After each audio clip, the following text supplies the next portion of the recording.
Good morning. আজ আমি French fry recipe বানাবো। তার জন্য দুটো আলু নিয়ে নিলাম, ওগুলোকে স্লাইস করে কেটে নিলাম।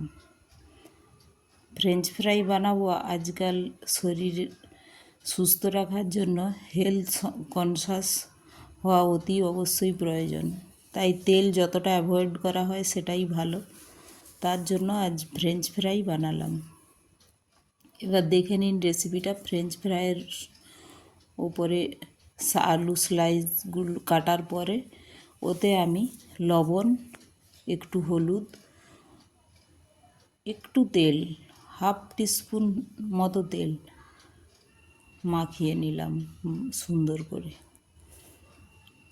মাখিয়ে নেওয়ার পর আমি ওটাকে 10 মিনিট রেস্টে রেখে দেব, যাতে আলু থেকে একটু স্টার্চটাও বেরিয়ে যায় আর একটু লবণ দেওয়ার ফলে জলও বেরিয়ে যায়।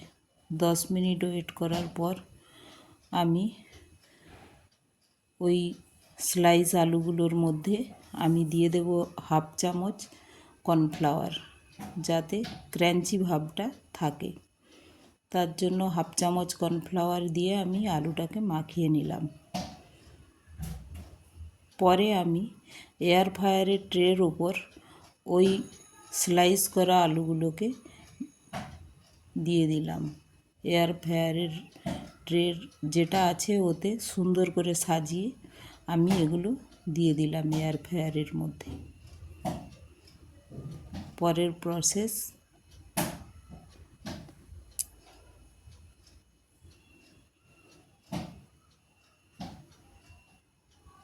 এবার এটা এয়ার ফ্রায়ারের মধ্যে আমি রেখে দিলাম। এবার সুইচটা অন করে আমি এটা এখানে আবার অন করলাম, এয়ার ফ্রায়ার অন করলাম। অন করার পর অপশান এসে গিয়েছে, দেখুন ওতে ফ্রেঞ্চ ফ্রাইয়ের। তো আমি ওটাই সিলেক্ট করলাম। সাথে সাথে ও 175 ডিগ্রি টেম্পারেচার এবং 15 মিনিটস টাইম নিয়ে নিল। তো অটোমেটিক ও 15 মিনিটস পর অটোমেটিক বন্ধ হয়ে যাবে এবং ফ্রেঞ্চ ফ্রাই তৈরি হয়ে যাবে। আমার টেস্টি ফ্রেঞ্চ ফ্রাই আমার 15 মিনিটস বাদ দেখবেন রেডি হয়ে গেছে।